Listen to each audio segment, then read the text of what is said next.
Coast on the California side.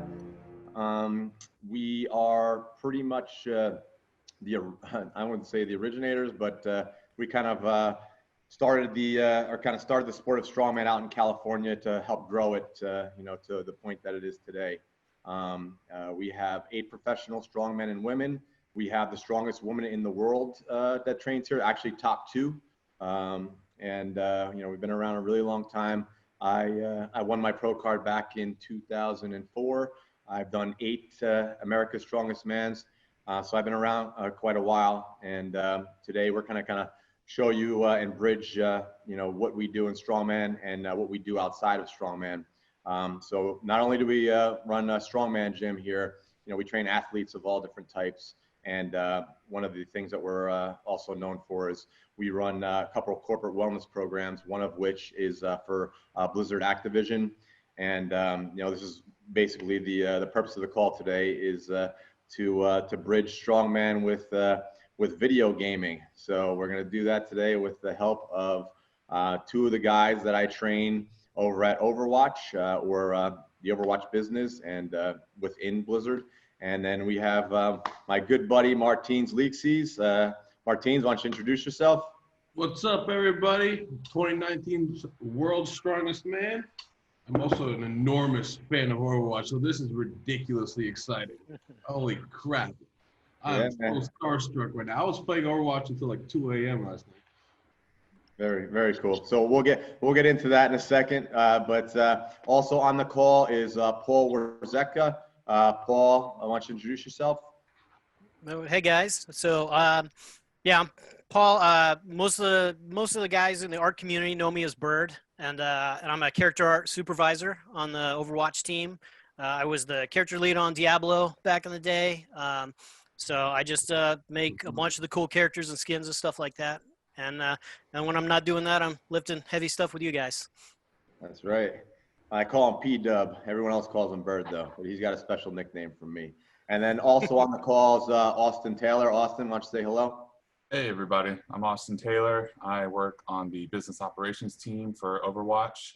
That just means I do a lot of strategy work, on the game side, working on our seasonal events, and on the business side, doing things like partnerships with companies outside of Blizzard. Before that, I did finance for World of Warcraft, so getting my hands on a little bit of everything at Blizzard. And like Paul, I spend a lot of time with Scott getting yelled at and picking up heavy things. So excited to talk about the overlap of the 2. Yeah, man, it's going to be a good call. You guys share that same experience with the Martins. I've yelled at him a few times too. Oh man, yeah. So yeah, I mean, contributed to my success, definitely. Yeah, so let's just kind of talk about kind of how I first met Martins. Martins was a very young strongman. I believe your first California Strongest Man was in 2013. It was the rainy one, like where there was like. Oh, that was 2012. Yeah, that was my first. I don't think you remember me from 2012, but you remember me from 2013. Dude, I don't remember anything from 2012. It was 2012 was the worst. Yeah, a monsoon dropped in Huntington Beach on 2012. It was the only day it rained that entire year, and the rain started as soon as we started the contest, and it was like gale force winds coming in from like diagonal. It was insane wind and rain I've felt in California. Yeah, so like I'd say the majority of my staff all ran away from the contest, and they all went hiding in our trailer with Chick. And Chick was like getting hot cocoa and like keeping everybody, and I'm out there running the show with 2 other guys all by myself. So honestly, if anyone who was competing that day, I had no fucking idea who anyone was. I could give 2 shits. I had to like just damage control the whole time. It was a disaster, but we got the contest through, and we actually were able to film it. And it was funny because that contest we had the Travel Channel. They came out and they filmed a show called Sand Masters, and they built this giant sand sculpture to commemorate California's Strongest Man. And they were hoping that it wouldn't like crumble and blow down in the rain. So that's a whole episode. It's online somewhere, but yeah, that's neither here nor there. But that's kind of funny, man. So what did you think about that experience, Martins, coming in? That was my first competition in in the West Coast. I remember because I was young and just like, I really wanted to get into strongman. And I was just so excited to be competing. I didn't give a shit about the weather. I just thought, oh my gosh, I'm finally doing strongman. And I just remember like seeing these guys lifting logs, like pouring rain on them. Like, man, these guys are Vikings. We're just so inspired. Yeah, man. Yeah, What a way to come in. That's so East Coast, West Coast style. Come in the worst possible conditions. So every contest after that is super easy, right? Oh, it prepared me. All the other contests after that were like heavy compared to that one. That's awesome. Okay, and I don't really think we got familiar during that contest. So I think it was the next contest, year, the following year. But Ode Haugen is where Martins first originally came into the contest. Ode was the oldest professional strongman in the country. I think his first competition, I think he was like 50 years old. So yeah, he's done a few World's Strongest Mans. How many, Martins? I don't remember how many, but I remember in his mid-50s, he placed 6th in the world. Yeah, so yeah, he started with Ode, and Ode actually was there. He was timing me when I won my pro card. I think he just started strongman too, like within a year or two of, I think I entered in 2002, and then I won my pro card in 2004. It was the first contest for the middleweight pro category. And Ode was one of the timers. So that's the first time I met Ode was on that in that contest. And Ode is a big part of Martin's life as well. So we're well connected. And then the following year is when I remember Martin's. He weighed about 240 pounds at the time, and he was competing as a heavyweight. And that was when you look at somebody and they look like a middleweight, because most middleweights, they compete at like they weigh in around 260, or they're 260, and then they weigh in at 231, and then they're back up to about 260 when the contest starts. So Martins was even small for a middleweight. I was always small for a middleweight too. My most ever weight was like maybe 220, 225, and most of those dudes all weigh 260. And I had to compete against these giants my whole career. But I mean, I saw Martins. He was 240, 245. I was like, damn. And I remember coming up to you and saying, Martins, you have so much potential. He was like a circus freak. He's got great mobility, but he need to eat. And I was like, Martins, you need to eat something, buddy. I think if you get up to like 290 or 300, I think you could have a good run for World's Strongest Man. And his response to me was, but Scott, I like my abs. And that's something that I think Chick would say. I was like, what? And you and Sean, and I was like, dude, you got to let go of the abs, man, if you want to be good at strongman. Remember that? Man, I remember that. Yep. Everybody was telling me I should be a middleweight, and I was like, nah, I want to be the strongest of the strong. No, you're already doing well in heavyweight, and you weigh 240 pounds, and I was super impressed by you. So I was like, obviously, first thing I see when you come out is, one, you're a little bit too small, and two, there was a lot of experience that you needed to gain. So, I was like, you know what, man, I think I can help you out, and then I think in 2016 you came out to, to train with us. And, what was it that we needed to work on for you? Truck pull. You helped me significantly with stones and truck pulls. The rock technique with the stones, and then also the sprinter start in the truck pull. That's won me many competitions. Yeah, sure. And you got to go against Thor and Brian. These guys all weigh 430, 450, and you're giving up, what, 100, 150 pounds to these guys? Yeah, especially in the beginning of my pro strongman career. I was low 300s. Going into World's Strongest Man the first year, I was 310 pounds. And when I got third place in my first international strongman competition, which was the Giants Live in Iceland, going against Thor, and I beat him in the truck pull in that one. Yeah, and I don't doubt that. My whole strongman career, I weighed, like I said, 220, 230. And if we wanted to compete as a heavyweight in the amateurs, I couldn't compete as a lightweight amateur. I had to compete as a heavyweight. So I had to go against dudes that weighed 300, 400 pounds in the truck pull, and I always beat them too, because no one knows how to pull a truck. It's just crazy. So to this day, our guys, no matter how small they are, I think Sean won America's Strongest Man. He won the truck pull against everybody, and he's not built to pull a truck.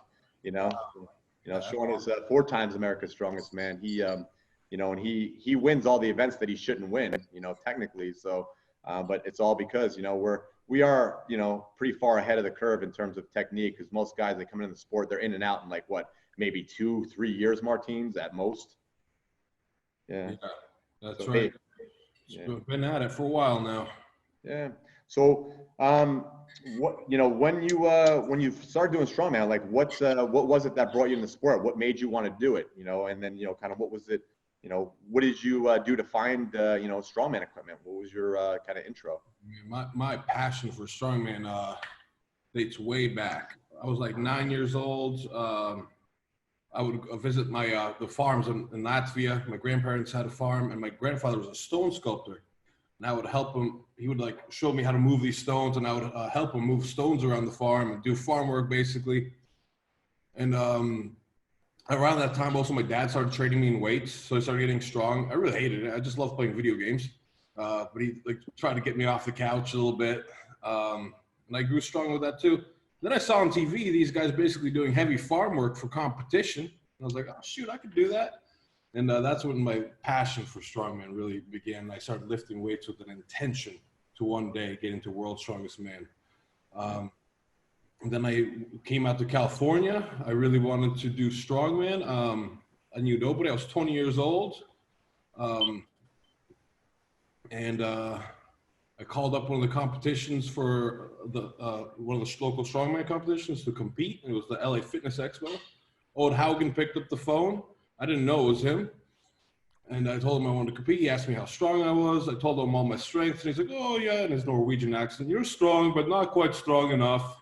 It's like, well, shoot, I don't care if I lose. I just want to meet these guys to train, to find somebody to train with. Say, oh, why didn't you just say so? Come over by my garage. I'll train you. And I show up at his garage, and I realize this is a guy I've been seeing on TV for years. And he just starts training me. And then very soon, like, I asked him if I could compete in that competition. He's like, no, you're not quite strong enough. But I know of one. Then he told me about California's Strongest Man. And therefore, I signed up for California's Strongest Man, and the rest is history. Yeah, that's kind of funny. You know, back in the day, if you were to train strongman with a crew, everyone was really strong then.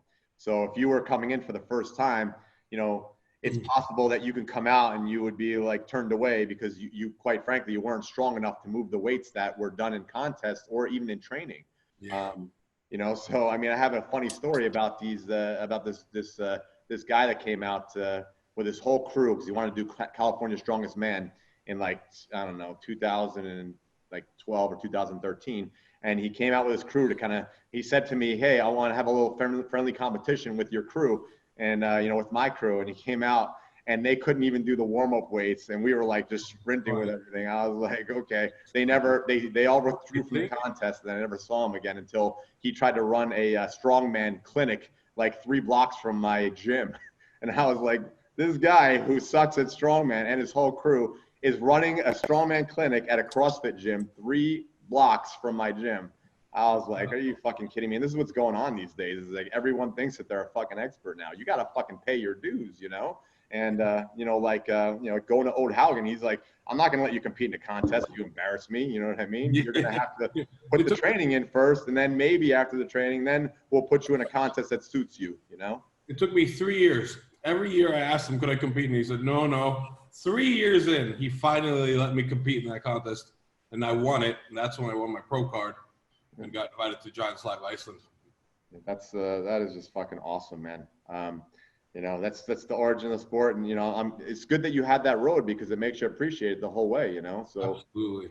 Yeah. And the thing that I said this in the last podcast, you know, Martins is the exact same person that I met the first day that I met him. You know, he hasn't changed. You know, after winning World's Strongest Man, sometimes, you know, it gets to your head or, you know, you get some recognition. I mean, if you can keep a level head, man, I mean, you're even more, you know, lovable as a figure and a character now, you know, because you haven't changed at all, you know, and unfortunately a lot of people change, you know, when something like that happens to them. This shit hurts too much not to be grateful for every single bit that comes my way, you know? Yeah, man. Hey, dude, you know, I love you. So, and I'm glad that, you know, you did win the World's Strongest Man. It couldn't happen to a better person, you know, and Brian, you know, I've known Brian for a long time too, Brian Shaw. He actually came into the sport and trained with Bo Gertz, who was one of my proteges. Bo actually kind of helped him in his start of his career too, so we kind of have a good connection to, across the sport just in general and all the big guys too. So I wanted to kind of tie that in a little bit with what we do over at Blizzard, because we have all the boot camp and the corporate wellness program, and we have guys like Austin and Paul and Jesse and Luke. These guys and Jenny have all actually, Austin and Jenny actually and Luke competed in a strongman contest already, and these are 3 people that work on Overwatch directly. So we run a contest for like the last 11 years called the Blizzard Strongest Troll, and it's for all of the employees to see who the strongest person in the company is. So it's kind of funny that we run that, and then we have Martins over here, world's strongest man. So all these people know intimately what you do, Martins, and you love their game and they love strongman. So it's kind of a fun connection. Austin, I think at the first ever Blizzard Strongest Troll, I think he took 3rd. It's just kind of funny because Austin is he played defensive end for Harvard, and he was probably way bigger than the other guys, but the other guys are so technical and seasoned. 2 of them ended up beating him, even though genetically he's just way superior to these guys. Not to mention I took a tumble on that farmer's walk, but that's neither here nor there. That's it. Rookie mistake, dude. They all make it in strongman contests, right, Martins? Oh gosh, I've learned yep, definitely. I've had my fair share of mistakes. You got to stay focused. Yeah. So Jesse won the strongest troll. Actually, he's 2 times running, and then ironically, the Overwatch team, is having this serendipitous meeting with World's Strongest Man, after kind of all this time, and we just found out that Martins loves Overwatch, which is kind of funny. I've been a fan of Blizzard since Diablo 2. Oh wow! Yeah. That was one of my as a kid. I would play 30 minutes right before packing my bag to go to school, and then I would play for 2 hours after school. That's actually an understatement. Sometimes mom would be yelling at me to get off the computer. That's kind of funny. I think most kids these days probably start off in the same way. They're all playing esports now, and then eventually their parents are like, you got to get off your ass and get out there and then do something. And then they pick a sport after, they're already good at, Overwatch or, Call of Duty, So, I mean, what other games did you play, Martins, besides that? How do you feel against Call of Duty or what's that, Fortnite? Do you like those games, or is Overwatch, Overwatch is by far my favorite. It's my favorite shooter just because of the team dynamics. It's it's rock, paper, scissors, chess with a shooter. There's so many combinations of characters that work synergistically or not, and you really have to coordinate with your team. There's no other shooter that I've ever played where you have to coordinate to that level. Who do you usually play?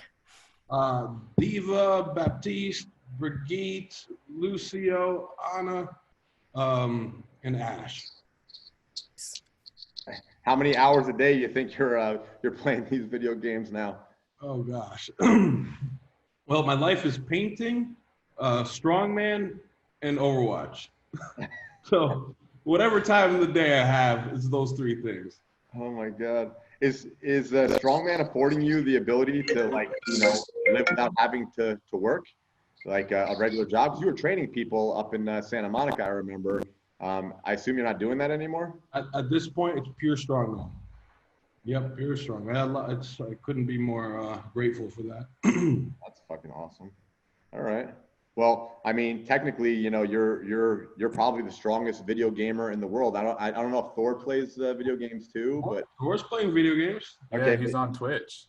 We got him on Twitch. Oh yeah. He was like, "What is that?" And we're like, "Well, you can make money playing video games. Probably people follow you." He was like, "Oh, I want to try this." And then Romark showed him how to set it up. And now Thor's twitching. We got him into YouTube as well. Dang. We went over to Iceland with our cameras. He's like, "What are you guys doing?" And we're like, "YouTube." He's like, "Can you make money off it?" We're like, "Hell yeah!" And he's like, "Oh shoot, I want to try this."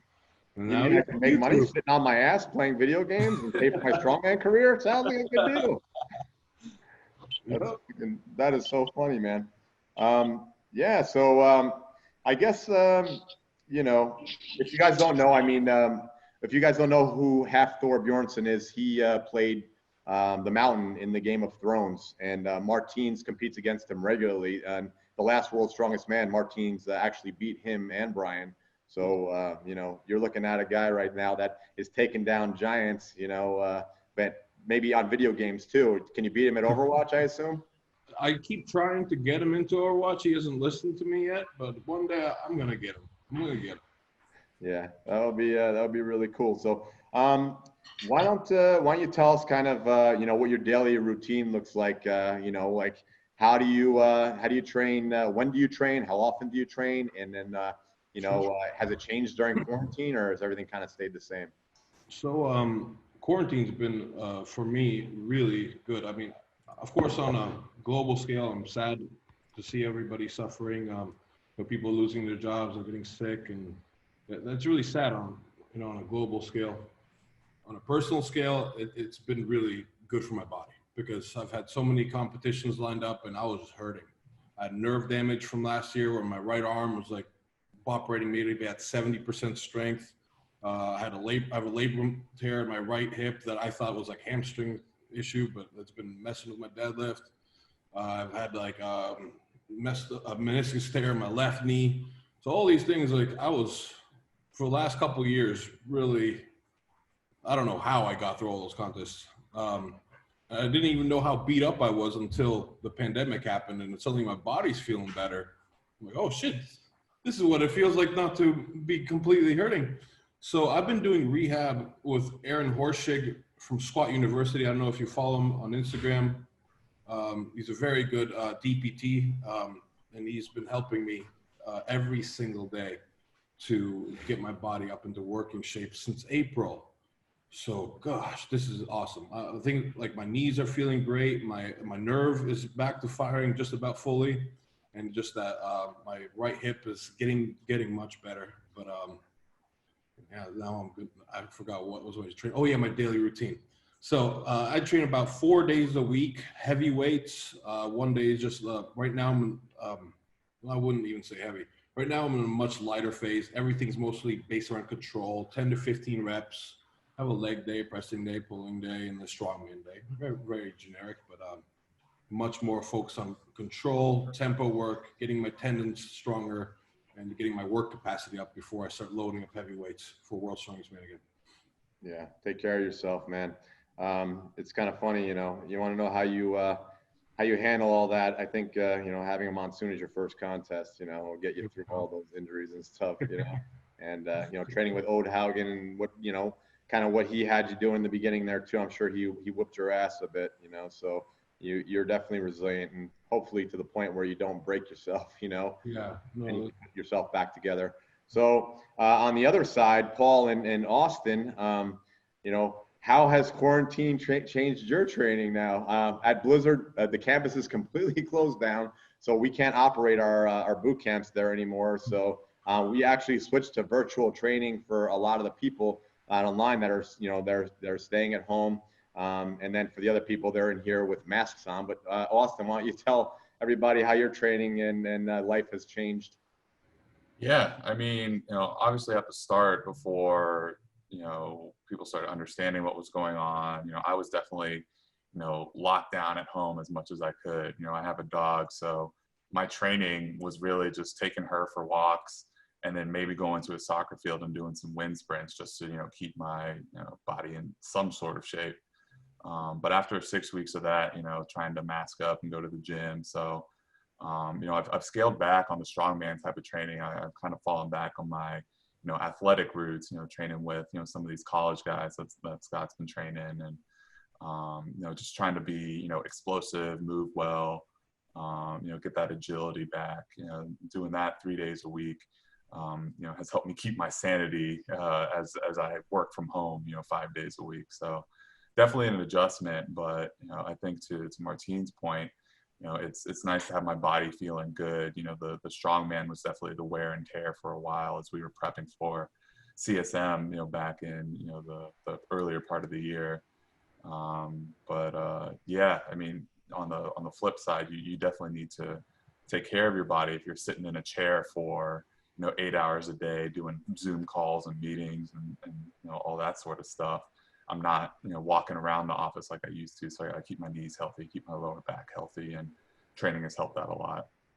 Yeah, that's good. Awesome. I didn't realize you were getting ready for California Strongest Man. Yeah. You know, I got a taste of it with Legion in November.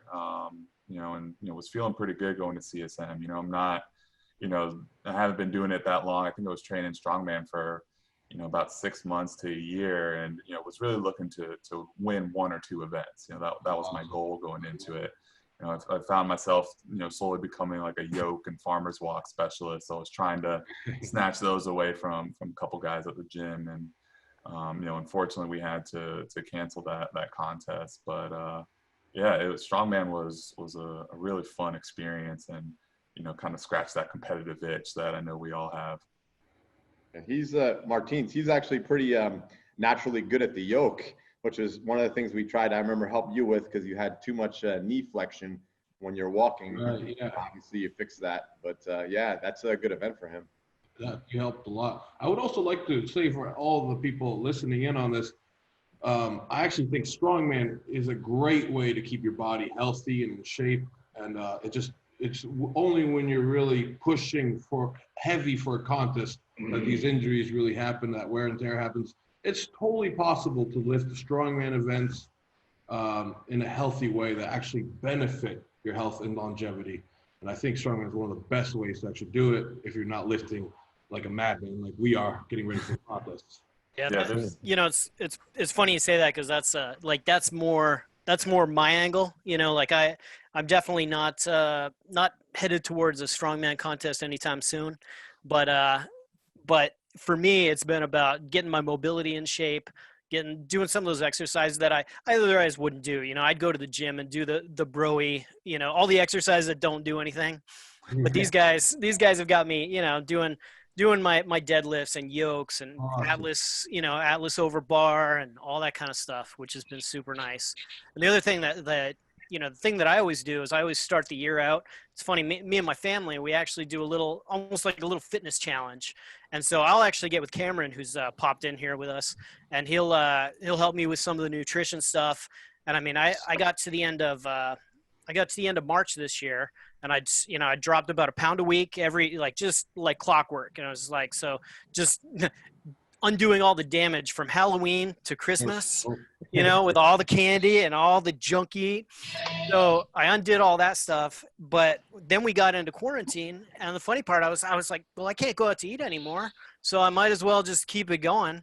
So I kept dropping about 1 pound a week for the first 5 months of the year. I'm down about 21 pounds, and just you know, kept it all off, working out with these guys. Unfortunately, for a little while, I wasn't able to join the guys at the gym, so I was lifting bands, and my strength all went to hell.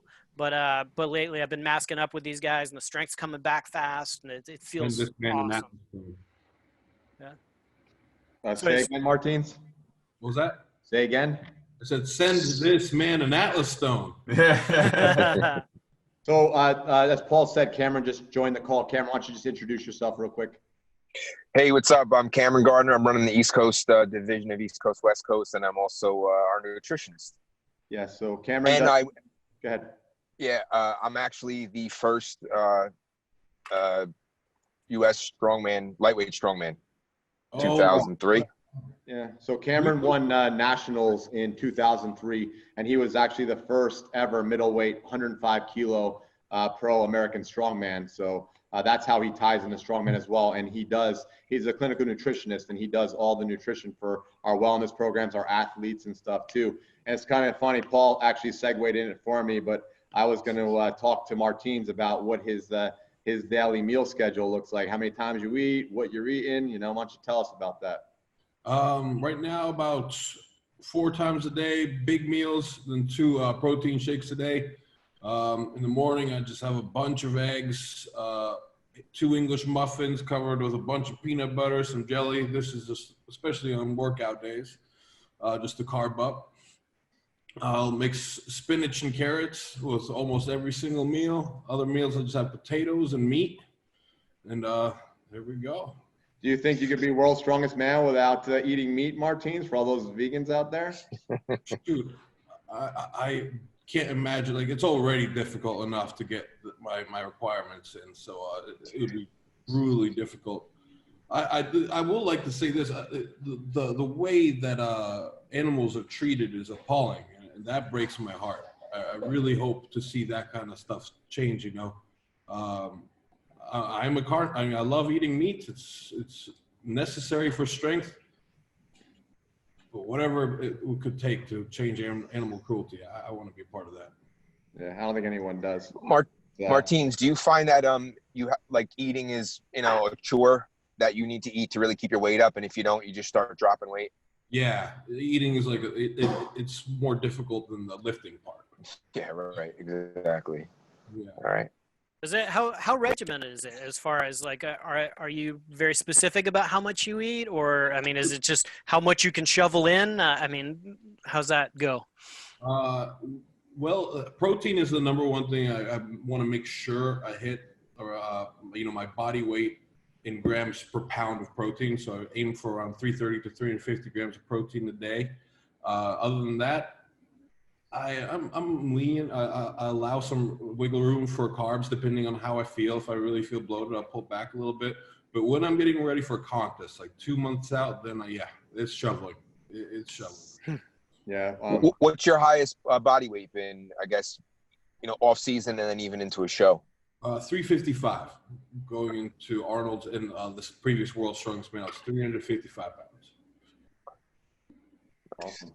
So Cameron has actually done the nutrition program for both Paul and Austin. What would you guys say, is the difference between before you were eating and then after, with Cameron? How did your strength respond to that? And, how did the body fat come off?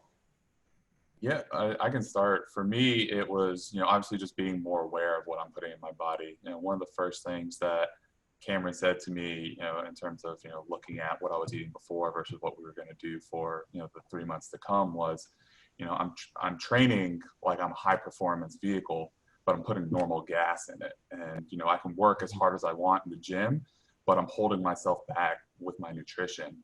And it was almost immediate, the differences I saw in terms of not just what I was eating, but like when I was eating it, having carbs sandwiched around workouts and, drinking an adequate amount of water every day and, eating multiple meals throughout the day rather than just lumping it all into whenever I can get a meal. Mm-hmm. I ended up, keeping my body weight roughly the same, but I ended up getting below 5% body fat at, 225 pounds. So, I was feeling great. I was looking great. And, it made me really intentional about what I was doing. The same way you go into the gym and you have a plan of, okay, I'm going to do, 6 sets of squats and, et cetera, et cetera. Why not do the same thing with your nutrition? Why not plan out, okay, I'm going to have, 6 eggs in the morning, and then, at 11 o'clock, I'm gonna have my chicken and spinach. Like, you might as well plan out your whole training regimen. So, even though I haven't worked, directly with Cameron, since then, I think it was about a year ago, that, kind of set that precedent of, really caring about what I'm putting in my body. I think that's important for anyone, whether you lift or not. Awesome. Yeah, I always, I hit up Cameron usually every time I'm ready to buckle in, get serious for a little while. And so it's the big things for me. It's like it's adding things like some of the fats, like the healthy fats, stuff I probably wouldn't do otherwise, or I just wouldn't have thought to do. And so I trying to get that stuff in was definitely an eye opener. Also, too, getting those carbs in around the times when I'm going to use them is a big deal, and making sure that they're good carbs. Like I totally agree. Like Martins, you said, like eating is kind of the hard part. Like it's the more like lifting is fun. It's like turning down some eggs Benny or some of that crap. Oh, like that's the tough part for me. Yeah, it is. As Austin started the diet, he actually became, I think, the 3rd person to deadlift at least 585 in a corporate wellness program. So he, regardless of whether or not he was actually losing body fat, his strength was going up, quite dramatically as well. And, I don't think it impacted at all. In fact, I think you continue to get stronger because, with like all the fats and, the food that the fuel you were eating, your testosterone levels were going up and just my energy. Like I could sustain myself through a 3-hour workout. That's the hard part is when you're, you know, training at a level that we do and really trying to push, you know, just an extra, you know, couple pounds here, you know, you have back-to-back events that you're going to do in a show. You don't want to have to worry about like, oh, am I going to get hungry in the middle of this? Or, oh, am I going to be tired at the end of this? Like, you need to eat to sustain and even, you know, push yourself further through those workouts. And, you know, to Scott's point, like, there's no way I'm deadlifting over 500, almost 600 pounds unless my diet's dialed in. Yeah.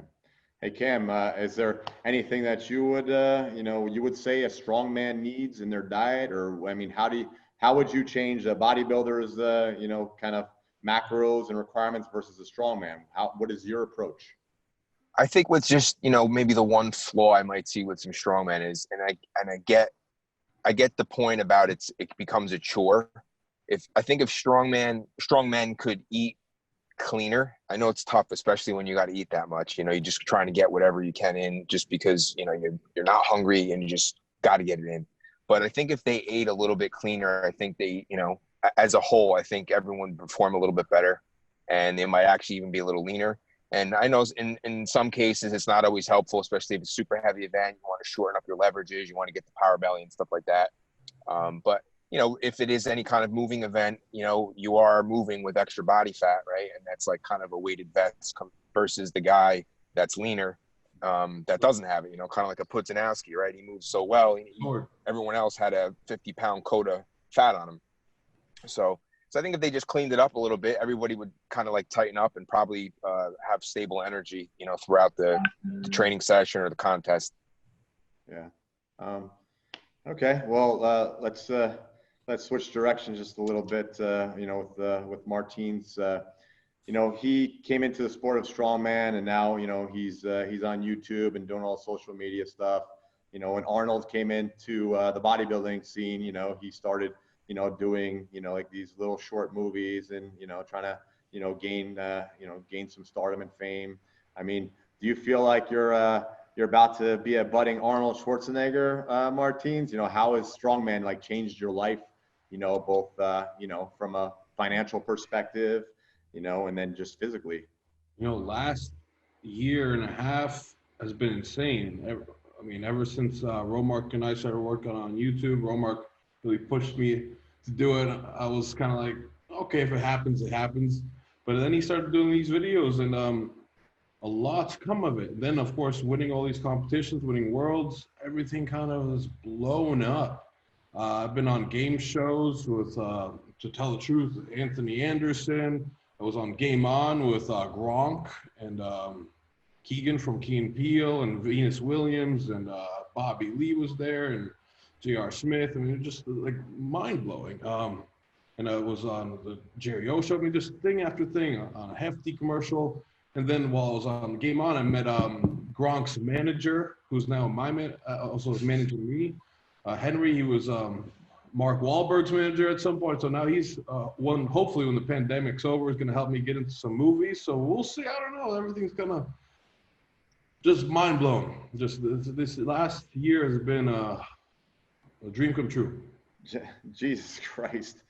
I mean, that is amazing because, you know, we've been in the sport, me and Cameron, since like 2001 or 2002. And to get famous in strongman was like impossible. And I've been on TV probably like, I don't know, like maybe like 6 or 10 times, you know, because I've been living in California since '98. So whenever anyone on TV needed like someone to do strongman on their show, like they would call me, you know. So, you know, I did like, what is that, Deadliest Warrior, and then we did the Sand Masters, and I did held the Character Road Trip on USA, and we did like that 1 versus 100 show with Bob Saget. So there was like all these opportunities. Like we've done like a Guinness Book of World Records and a few other things too. But I mean, nothing like, hey, we're gonna nothing like this, yeah. You know, like Martins looks like, you know, he's headed in that direction, and he's got a great personality for it. And I think, you know, this is the bridge that strongman needed to get into the mainstream. You know, no better person to do it. I think Martins, similar to Arnold. Arnold's from Austria, and Martins, you're from Latvia, right? Originally? Right, yeah. Yeah, so Latvian boy. A Latvian boy. Were you born in Latvia, or did your parents move out here before that? No, I was Romark quite hilarious. because he wanted to do a documentary called The Latvian Boy. That was all his idea. No, I was born in Latvia. Came out here when I was like 4. 4, you moved over here 4. Okay. You know what, dude? It seems like the dumber the idea now, the fucking better it's gonna take off anyway, right? Got to do some TikTok videos. Exactly. Fucking everyone's doing TikTok. I train a bunch of jujitsu fighters, and like I'll be you know up in the mats rolling with them, then they'll just stop randomly and they'll start dancing and shit. I'm like, what the fuck are you guys doing? This is so weird. Like, what world do I live in right now? You know, I'm like this old crusty guy. I don't get any of the social media. That's why I have Chicky kind of doing all of it. You know, I don't understand it. But you know, this podcast is something that me and Cameron have kind of been thinking about doing. But until the quarantine, I had no fucking time. I worked 80-something hours a week. You know. Yeah. Yeah. So now, I mean, we're doing things out of boredom. I think. You know. So whatever. I mean, we have some time, so might as well do some cool shit like this. You know. So. You know, on the celebrity topic, I mean, Paul, I know you told me that you've been able to like you know talk to all these celebrities and athletes that like to play Overwatch and other different Activision games and Blizzard games. What can you touch on that for me? Like, who have you seen? Who have you talked to? What do they play?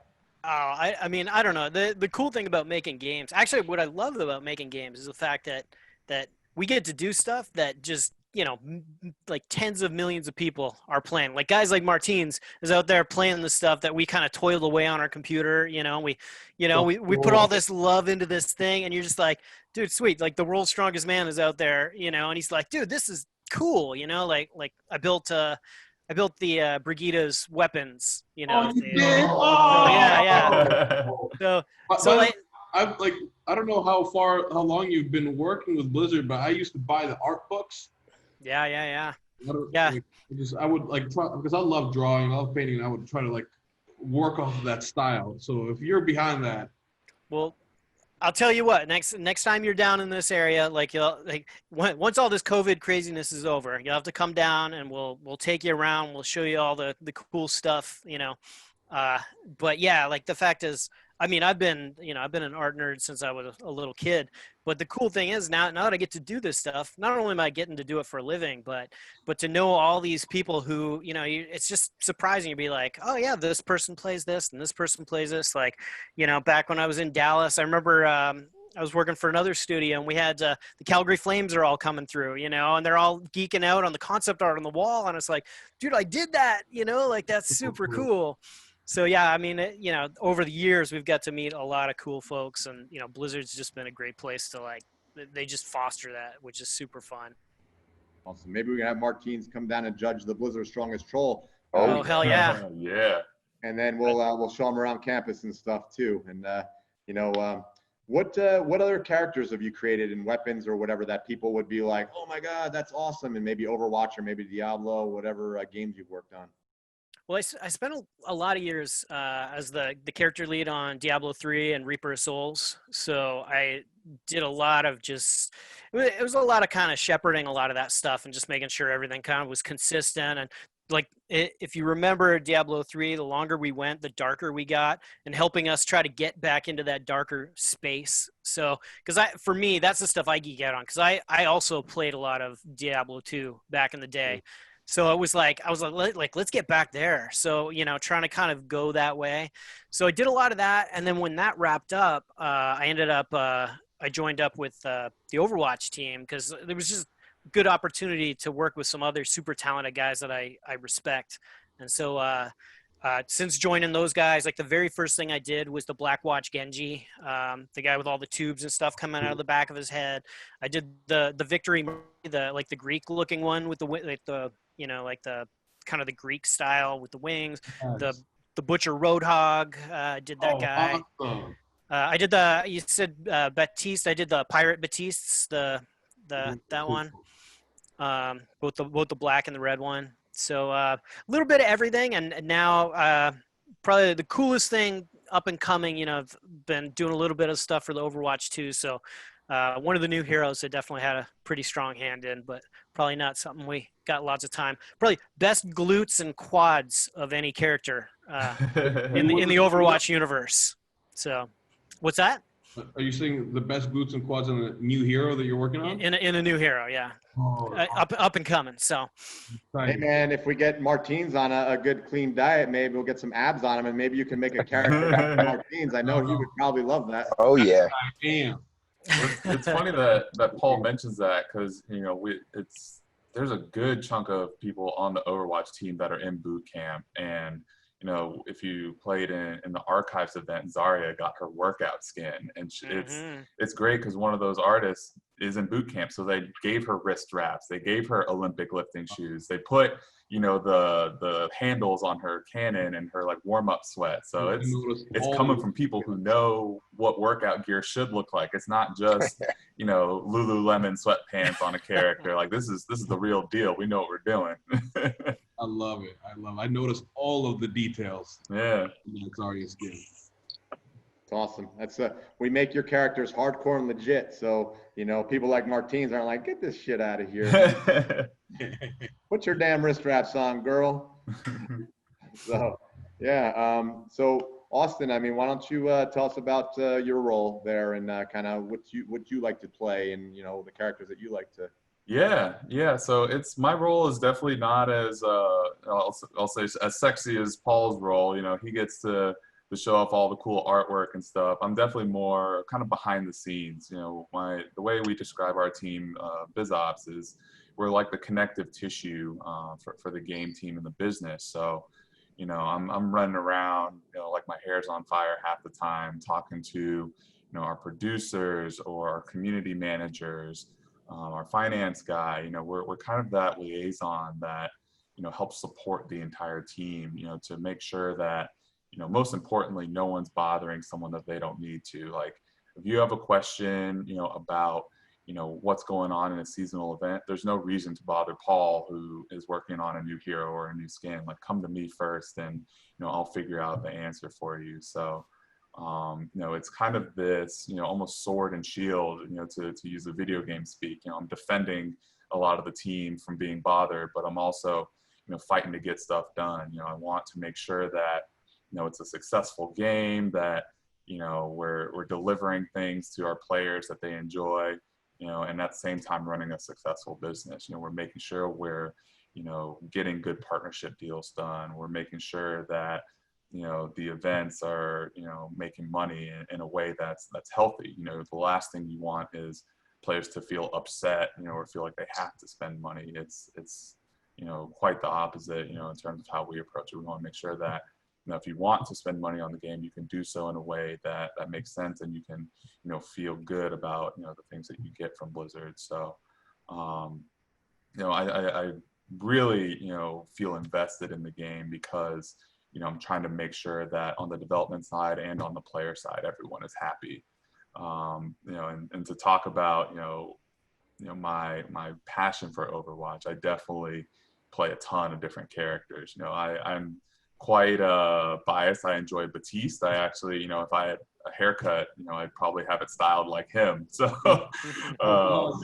play a lot of Batiste. I got my Zenyatta shirt on. Gotta love everybody's favorite battle healer, and I'm definitely partial to Zarya, but she's just, so awesome to play because, she's a strong character that is a big bruiser on the front line. So, love to get charged up and run into battle with her. Yeah, it makes you feel like at home, like there's a character that represents you, right? Yeah, exactly. That's half the battle is, the fantasy of seeing yourself in games. And that's something I get involved with a lot too, is, making sure that there's, representation, and Overwatch is great at, the diverse cast, men, women, all different identities and, lifestyles and things like that. So, it's a great space to kind of escape in and see yourself and pretend you are, one of these heroes going to battle. Yeah, man. You make a good hero, buddy. Why don't you tell Martins about your first experience training for Legion Strongman Challenge, and maybe you guys have a little bit in common there. Yeah. So after, doing Blizzard Strongest Troll, I quickly realized, I had, a lot of potential and a lot of, good outlet for it. Coming from a football background, I have the competition, element on lock. I'm always looking to improve myself in a vacuum or show that I'm better than someone, in a competition. But after I graduated from college, I didn't have that structured coaching environment. So, once I got to Blizzard, I came to Scott and was like, hey, I just want to, max out and see what my numbers are. And, if you can help me push those up, that'd be great. And that was, 3 years ago. And, after training with Scott for a while and, kind of rising to the top, we talked about how I came in third in that one Blizzard Strongest Troll. And, that wasn't good enough for me. So I wanted to get that extra work in. And, once I, kind of started establishing myself as, one of the stronger people at Blizzard, I looked outside of Blizzard. It's like, what else can I do? So I hopped in with the strongman crew. We started training on Sundays, and it was really cool to start doing some of these complex movements. Farmer's walk, yoke, Atlas stones, truck pull, things that you can't do at any gym. You can't do in a corporate gym. So I started. Were you freaked out that you came to work at Blizzard and all of a sudden you're like having these workouts that you never fucking could imagine would ever even happen in your own gym, let alone. Yeah. I mean, I'm not on Instagram anymore, but back then, I was posting all these things of crazy deadlifts and stuff. The gym at Blizzard is an outdoor setting, and my friends across the country are talking about like, wait, are you at work or are you doing this, at home, or where is this gym? I was like, oh, this is at Blizzard. And, people can't wrap their head around like a video game company having such a sweet hookup with, incredible coaching staff and, weightlifting programs. So it makes me love Blizzard all the more. Like, right. Yeah. So I kind of struck gold there. But, specifically for Legion, I feel like, I had set my sights on, a realistic goal. Martine's talked about, not wanting to go to a show and, get embarrassed. Everybody's got a little bit of an ego they want to protect, but, Legion was that first challenge that, I faced. A lot of it was, competing against people at East Coast, West Coast, but there were some, some folks from outside the gym that, you kind of test your mettle against. And, my goal going into it was, really, identify my strengths and, win the events I know I'm good at, and then be really competitive at everything else. So, for me, that was, perfecting the farmer's walk, getting better at yoke. I think it was a yoke sandbag in that show. So, being really fast out the gate on yoke so I can make up time for sandbag, because that's one of my weak points. And, come show day, that, I think that part, I don't need any coaching on. You get those pregame jitters, but you take the field, you get up to the bar. That's familiar to me. The competitive nature and showing up to the challenge, that was something I embraced, I live for. So when that farmer's walk happened and I'm double lapping folks, I was like, all right, this is what I came here to do. So it was a phenomenal experience, and really, really glad I stepped up to the plate in that one. That's awesome. When all this craziness is over, maybe we could get a workout in together with Scott. Oh yeah, absolutely. Yeah, that'd be We'll awesome. make that happen for sure.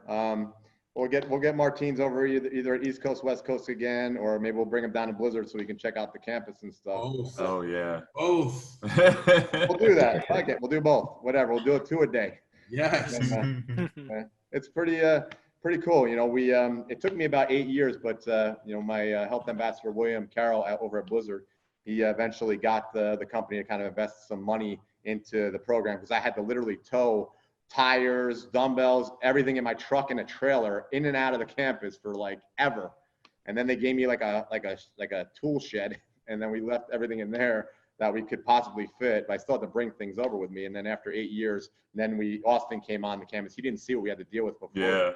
Yeah, we were on a basketball court, and then they were building a parking structure on that basketball court. So we got moved to like the end of the parking lot where like there's spiders everywhere and shit all over the equipment. And then we survived through that. And then, now we have this awesome outdoor facility, after they realized, kind of how it's changed the culture of Blizzard and how many people it's helped and saved them in, sick time and attrition and healthcare savings. So it's done a really, a world of good for people that just sit on their butts all day working and playing video games. So you got to move around too, guys. It's not just, you know, the world's not just about video games. I know that you guys love it and stuff, but you got to take care of yourself. Otherwise, you won't be able to enjoy them for the rest of your life, right? Yeah, So, that's I gotta say that's been a super awesome thing about like being there at Blizzard, like, and having you guys there on campus. The fact that I can come down there and literally, I mean, we've got all the dumbbells all set up there. We've got, I mean, there's a couple tires out there. We got rogue rigs all set up all outside. So you're bench pressing under the, you know, under the open sky, you know, it's, I mean, it feels, it's super good. And then, you know, you wrap up there and then you roll right into work, you know, and it's like, I mean, the convenience there has been amazing. So Yeah. I love that Scott takes the time to come out and, you know, spend it with us, with Sherry. And, you know, that's been amazing. it's really cool. I met, you know, I train athletes, you know, for all this time, and I thought that's all I was going to do. And then this kind of just came, you know, by chance that I worked at Experian as a competitive intelligence analyst, and I ran their wellness program there. And then the tennis, your VP of HR, she played tennis with my health ambassador Experian, and they're like, we got to have this over there. This would be perfect for our employees. So, you know, can you bring your boot camp over here? And then I brought it over. I introduced, you know, the stuff that I have to William Carroll, and he was like, this is epic, and everything at Blizzard is the word epic. So we need to join, and I think our employees would really love this, and it, you know, it would be a great thing for the campus. And now we've been there for like 11, 12 years. So I think it's the longest running corporate wellness program in the fucking world, you know? So it's pretty cool thing to be a part of, because now, you know, all these athletes, what's that? Really well done, man. That's awesome. Yeah, man. Who knew? You know, I would love these video game nerds. We call them the strongest geeks or the strongest nerds in the universe. That's right. And You know, that was actually one question I got when I was interviewing at Blizzard. You know, coming from a collegiate athlete background, they would ask me like, well, how do you reconcile, you know, loving video games with being an athlete? And I always tell people those things are not mutually exclusive. You know, there is overlap there. You know, people, you know, love to push themselves in multiple different ways. They need different outlets. They need different interests. I mean, Martins, you're talking about doing painting, but also, you know, lifting boulders. Like, you know, just because you like one thing doesn't mean you don't like another. And, you know, Scott has done an incredible job with, you know, tailoring the workouts to all levels. You know, for every person like me and Paul, there's, you know, 3 people who have never touched a weight before in their life. And, you know, to see the transformations that people go through, not just in terms of, you know, their body, you know, appearance, but how they think about, you know, taking care of themselves and understanding what, you know, different muscles do and how to sit upright in their chair, and, you know, all the little things. It's so important. And, you know, it applies to, you know, every walk of life. You know, there is something you can do, you know, as part of this program that will, you know, serve you well into, you know, your extended lifespan, because now Scott is literally adding years to people's lives by making sure they're being healthier. You know, to take the nerdiness to the next level, when I was a kid, I would imagine, like, I would get inspired to lift more because I would like to imagine I'm like a Tauren chieftain, an orc blade master. Yeah. I'm like lifting, and I just wanted to be like them. As I was playing, I'm like, oh, I got to go to the gym so I could be like these guys. Yeah. Yeah. Are there any secrets that you're wondering about, Martins, about the games for these guys? Anything like secret moves that you can maybe beat everybody with if it's like you're about to die and all things are about to go to hell? You know, I can maybe hook you up with Paul. He can probably tell you some secret. What is it? I want all the secrets. Up, down, left, right, BA, I think is the code, right? I want to get into diamond at least, you guys. Well, I'll tell you what, like Austin's definitely the guy in terms of gameplay that can help you out. In terms of things that we've done, or things that probably don't talk about a whole lot of other places. Kind of a thing that geeked me out a little bit that I thought was pretty awesome is just a little tidbit to look forward to when you eventually get to play in Toronto. Is the environment guys managed to get me a little gym in there in Toronto. So you'll come across Warbird's gym and you'll know kind of a little bit about where that came from. It's you know, inspired by these guys. So next time you're shooting out of Warbird's gym, that's us. So That's awesome. Yeah. It's funny, you know, Paul mentions, you know, on the gameplay side, I work really closely with our analytics team, you know, and they cover everything from, how much money we're making, how many people play every day, but also some of the design elements, so like what heroes are getting played the most, who's got the most hours, win rates, things like that. And, it's really important to track all of those things because, in a team game like Overwatch, you want there to be a level of balance. You don't want, one hero to be stand out and be like a must pick or, the meta pick. So, even if I know, certain secrets, we don't want those to be, permanent advantages. So that's why you see things like, the hero pools coming out and the experimental card. We're always listening to the community, in order to bring, level of fair competition, but also enjoyment. You definitely don't want, it to be biased one way or another. So, even if I were privy to certain secrets, like don't expect them to last long. You can slide into his DMs later, all right? I'm gonna ask all the questions. Oh, man. I mean, so if you read Reddit, it's just play Brig. Apparently, that's what the internet says. It must be such a difficult game to balance. I mean, hats off to you guys because that's so many characters, so many abilities, so many variants. To balance that you got to be a scientist.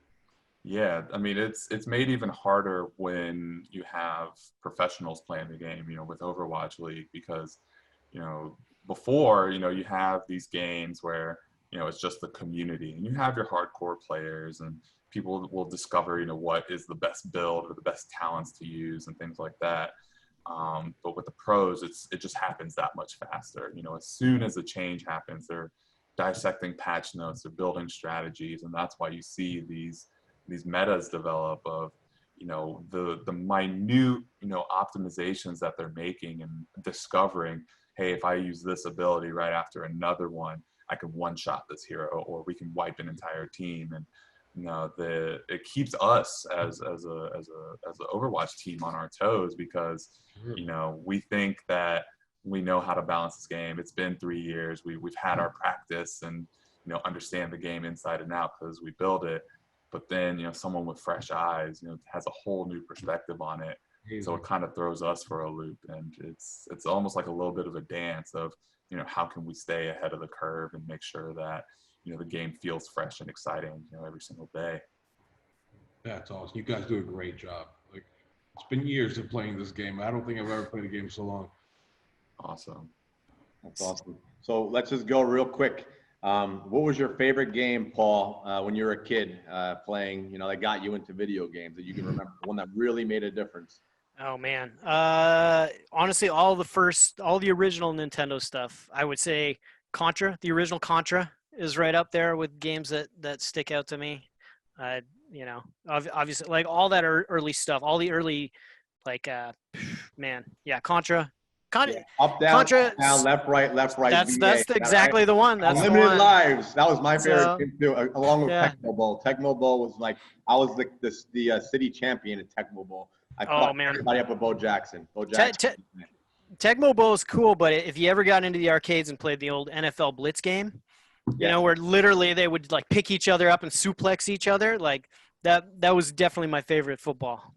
Yeah, but Tecmo Bowl is like a skill almost, it's like you have to change your, use your guy effectively and then maneuver him. And then you had like 4 plays to choose from. So it's like kind of like chess, so I kind of liked that element of it. So yours was Contra. Like I said, Tecmo Bowl and Contra are probably my 2 favorites. And going way back, like Asteroids and Pac-Man, obviously. Austin, what about you? Yeah, so I'm going to show my age here. I'm definitely the young gun on the call, but I remember in elementary school, I got a PlayStation was my first system, and playing a bunch of stuff on there. But what really kind of changed the game for me was my dad used to be a Taco Bell franchisee, so I was one of the first people that I knew that was able to get an Xbox because they had a partnership back in the day when they launched. So I had an early copy of Halo, and that just in my mind changed the landscape of shooters entirely. It was such an awesome story. They had this like orchestral soundtrack that turned into this great battle theme, and you're this anonymous guy in a suit of armor, talking about, being a superhero through training. Like, this guy was a super soldier. He was experimented on and, beating up these aliens and going to these different worlds. So that was what really, kind of got me hooked. And then it just exploded from there and really brought video games into the limelight. Everybody played Halo. Everybody started playing Call of Duty. It really kind of opened it up to the casual gamer. Okay, Martins, you're on. I am. What was the video game that brought you into, the love of video games? Oh boy. All right, here we go. Two games. Diablo 2 and EverQuest. Ooh. Oh, nice. Oh, I know you guys must, like, you guys with World of Warcraft came in and like kind of pushed EverQuest aside. Then eventually I moved on to World of Warcraft. But EverQuest and Diablo, those were the two big games. And of course, these are games you could just explore worlds, build up your characters. I was a druid main in both Diablo 2 and EverQuest. And just like, it's like you could control animals, and you could, like, as a druid, you could transform, and I love that stuff. I can relate to that, dude. The first time I ever played a game called Ultima Online, I spent like hours like making chopping down trees, making arrows, and then just finding animals. And I had like a pack of animals following me around. And then I realized that it was like 8 p.m. and I hadn't been to the gym yet. And I was like, oh my God, I could never play this fucking game again. So it almost ruined my fucking life. So, and I do not miss the gym for anything. It's like my thing. It was like 1998 or 1999. I was like, fuck this. I'm done with this. I never played it again. The addiction is real. Dude, seriously, man, I have OCD like you wouldn't believe. I think you have to be in order to be a good athlete, Yeah, So, I mean, that's why I train in the mornings, because I get my training out of the way, and then I can spend the rest of the day playing video games if I want. so I had it all wrong. I had the wrong plan. I'm a night guy, so I got to train the mid-afternoon to get optimal. Yeah. So Cameron, what about you, buddy, since you're on the call? You know what? I didn't really play much. I think Mike Tyson's Punch-Out was probably one of the only games I played, in Pac-Man. Yeah. So I wasn't into video games. Classic. Yeah. Cameron was he's always like bodybuilding and stuff. So he's just in the mirror posting the whole time. You guys were playing video games. That's it, man. I was out on my bike. Yeah. Me too. Cooking meals. Cameron's sitting in his car just going, bunch of nerds. Nah, this is all good, man. This is good stuff. Yeah, hey man, when the sun goes down, the lights come on in the streets, you got to go inside and play some video games, man. So Paul, if you were to design a character to emulate Martins, what would you do? What weapons would you give him? Ooh. Oh man, what weapons? Oh, that's a tough one. I'd probably have him carry some sort of explosive device, I think. Really? Yeah. Well, I mean, given. We've seen your carries, and we've seen how quick you are. Yes. So I picture you, carrying the explosive devices. That's messed up, dude. Strongman, I'm known as the Dragon. So if I had like wings and like had an ability where I could carry another character, and then they could like shoot. They could fire from I could just carry them, drop them wherever they want. I love it. I'd be a healer, actually. Oh. Yeah. Ooh. All right. Well, I can see him being a battle healer, just running in, almost like a bigger brig, With my dragon. Actually, I wanted to ask you. I mean, I'm sure you've answered this a billion times other places, but the nickname the Dragon, where did it come from? Moss Wrestling. So early into my strongman career, this is before I was a professional, Old Haugen brought this sport into the gym called Moss Wrestling, which is like this brand new ancient sport. Let me explain. So okay. The Vikings thousands of years ago would sit on their butts with their feet against one another. Your opponent would sit across from you, facing you. You put your feet together. You'd hold a stick like so, mixed grip. One person would be on the inside, one person would be on the outside. You'd try to pull your opponent over or pull the stick out of their hand. Vikings would use this as a test to see who was the strongest rower. The Russians eventually took this sport and took it to another level, added a board that's about 1 foot off the ground that you could walk side to side on. You could spin your opponents out. And then Owen found this sport, and he's like, you know what? I really like it. Let's try it out. And he bought a board, everything. And I was doing strongman. What the hell is this? I don't need any more shit.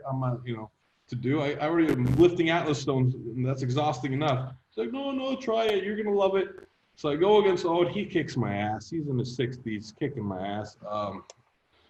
But I fell in love with it. So I kept training it, and then lo and behold, I went to like the United. We were the first Boss Wrestling team, so the Russians invited us to the first international Boss Wrestling competition. We're all like 30-something countries went. We went to Yakutia, which is up in the Arctic Circle, middle of nowhere, Russia. I mean, up in the northeast side of Russia, where like during winter there is no sun. It was negative 50 degrees when we went there. And this is where the first world championships ever was to be held. And I competed, and these Russians, I mean, these guys were smaller than us, and they were destroying all of us. There was nobody could beat, not a single person beat a Russian except for me. And I remember going into that match, and this was the previous world champion I was going against. And I just started like getting so, like, very few people get to see to me. I just started just pacing back and forth, like fuming, like watch it, like staring him down. And when I finally went to go sit down, went up against this guy, I threw him over the board, and I just started yelling. And then from that day on, the Russians called me the Dragon. Badass. That's incredible. Yeah, that's good. That's Martins, man. He's the man. He definitely made it all happen, and we're glad to have you on, and I'm glad to be a part of your journey, and it's good to connect us here. So we'll definitely have you out to Blizzard, and we'll see what we can do about showing you around campus, and then maybe we'll have some tacos at Blizzard Strongest Troll together, and then and we'll see. Maybe Paul will start working on a nice sketch of the next Overwatch character of Martins. Cross my fingers. The Dragon, the ultimate healer. The Dragon. Yeah. So unless you guys have anything else to ask each other, Martins or Paul, we'll hand this over, and you guys got anything else? No, I just want to say thanks for taking the time, all of you guys, and especially Martins. I mean, your YouTube channel's killing it. I love it. So keep up all that stuff. The content's fantastic. Tell your crew there, those guys are doing a kick-ass job. So thank you so much. I appreciate that. Thank you. What is your YouTube page, Martins? My first and last name, Martins Leitzies. If you just search that up, you'll find me. Martins Leitzies. And if you guys are looking for this, the other podcast, ECWC Strength is our YouTube page, and then East West Strength is our Instagram handle as well. So that's how you can get in touch with us. And I just like to say thanks to Austin Taylor, thanks to Paul Warzeka, thanks to Cameron Gardner, and of course, World's Strongest Man, Martins Leitzies. We'll sign off right now, guys. Have a good one. Thanks. Thanks, man. Thank you, all of you guys. Take care. Awesome. Take care, guys.